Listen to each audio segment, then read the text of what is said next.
Welcome to Luca is a Billionaire, where the only thing I invest in is your answers. You begin by making the amp safe. Disconnect power and bleed any large capacitors so you won't get shocked. Once done, remove the chassis cover and use a flashlight to inspect potentiometers, switch contacts, wiring harnesses, and connectors. Look for corrosion, loose nuts, or broken solder joints.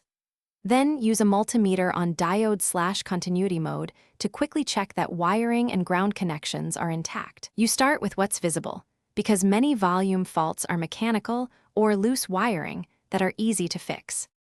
Now you diagnostically follow the audio path, inject a known signal and probe through the preamp and power stages so you can isolate where volume drops or distortion appears.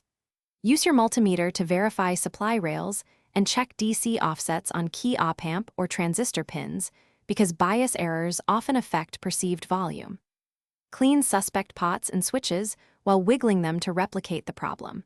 If cleaning restores normal behavior, you know the issue was contact resistance rather than a dead IC. Finish the repair by replacing components you identified. Swap bad pots, replace electrolytic coupling caps that leak or high ESR, and reflow any cold solder joints. You should replace ICs only after isolating them. Once rebuilt, reassemble and power up with a current-limited supply or bulb limiter.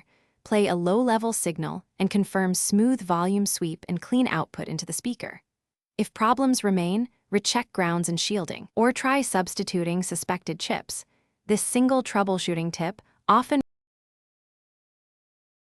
Thanks for watching and please subscribe. It's the best investment you'll ever make.